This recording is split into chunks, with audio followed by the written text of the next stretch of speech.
ধারাবাহিকের আজকের পর্বে আমরা দেখতে পারবো দেবুর হাতে ধরা পড়ে গেল মালা। হ্যাঁ বন্ধুরা, এমনটাই দেখতে পারবো।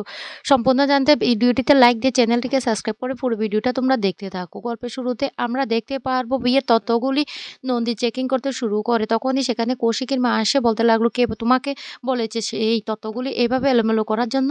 তখন বলতে লাগলো, আমরা পারমিশন পেয়েছি। তখনই বলতে লাগলো, কে পারমিশন দিয়েছে? এরপরে নন্দী বলে উঠেছে, জেস সান্যাল। কৌশিকের মা তখন বলতে লাগলো, ঠিক আছে, জেস সান্যাল যেহেতু পারমিশন দিয়েছে তাহলে তোমরা চেক করো। আমার না জগদ্ধাত্রীর উপর অনেকটা বিশ্বাস আছে। নিশ্চয় কোনো না কোনো ক্লু খুঁজে পেয়েছে, সেইজন্য জগদ্ধাত্রী এই কাজটা করতে বলেছে। তখনই গরিমা হঠাৎ করে দেখতে পায় কতগুলি তথ্য নিচে পড়ে আছে। আর বলতে লাগলো, এই তথ্যগুলি, এই বলে তথ্যগুলি উপরে উঠাতে গেলে দেখতে পায় তথ্যগুলি থেকে কিছু যেন ছিঁড়ে বের করা হয়েছে। তখন নন্দীও ভয় পেয়ে যায়। আর তখন সেখানে চলে আসে জগদ্ধাত্রী। আর জগদ্ধাত্রী সেটা দেখে বলতে লাগলো, তথ্যগুলি এইভাবে পড়ে আছে। তখন নন্দী বলতে লাগলো, দেখতে পাচ্ছেন জাসান্নাল, এখান থেকে কিছু একটা বের করা হয়েছে মনে হচ্ছে। জগদ্ধাত্রী তখন বলতে লাগলো, আমার আইকিউ বলছে এখান থেকে আগ্নেয়াস্ত্র বের করা হয়েছে। যা শুনে কৌশিকের মা এবং গরিমেরা সবাই ভয় পেতে থাকে।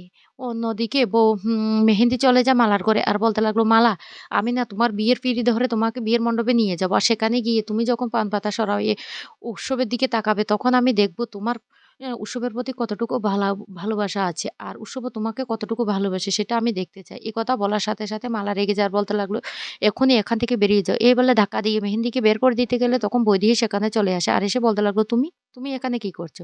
তখনই মেহেন্দি বলতে লাগলো, আমি বিয়ের পিঁড়ি ধরবো সেই কথা বলতে এসেছি। বৈদেহী তখন বলতে লাগলো, ঠিক আছে, যখন ধরতে হবে তখন আমরা তোমাকে ডেকে নেব। তারপরেই বলতে লাগলো মালা, বৈদেহী কি আমার মা এখনো আসেনি? এই কথা বলে মালা কান্না করতে থাকে। তার মাকে ফোন করে আর বলতে লাগলো, মা তুমি কখন আসবে? বিয়েটা কি শেষ হয়ে গেলে আসবে? সিঁদুরদানের পরে কি তুমি আসবে? তুমি শেষ পর্যন্ত নিজের মেয়েকে দাবারগুটি বানিয়ে দিয়েছো।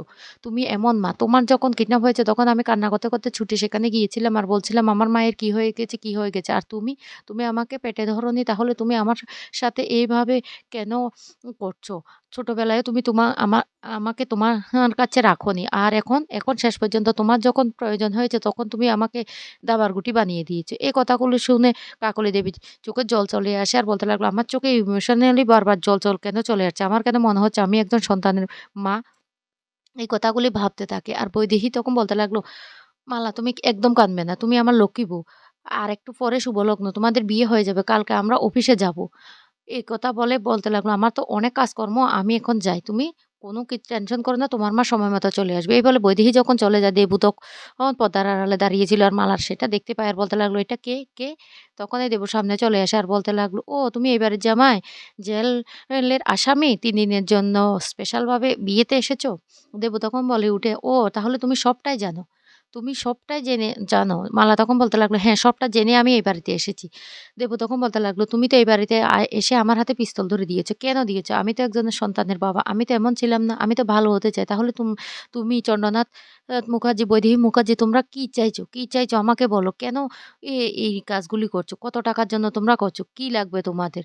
পিছন থেকে তখনই দিব্যিয়া এসে দেবুর গালে এ চড় মারতে গেলে দেবু হাতটা ধরে ফেলে আর বলতে লাগলো, একদম না। মেয়ে মানুষ সেইজন্য আর কিছু বলিনি। না হলে এর উল্টো জবাব আমি দিতাম। দিব্যিয়া তখনই বলতে লাগলো, কিচ্ছু করতে পারবেন না। কারণ সিকিউরিটি গার্ড, সেনাবাহিনীর সবার ইঙ্গিতে আমরা এই বাড়িতে কার লোকারে কত টাকা আছে সবকিছু আমরা জেনে নিয়েছি। আর কিছুক্ষণ পরে হবে ডাকাতি। অনেক বড়সড় ডাকাতি। আর ডাকাতি হলে সমস্ত কিছু লুটপাট হয়ে যাবে। দেবু তখন বলতে লাগলো, তাহলে আমার কি হবে?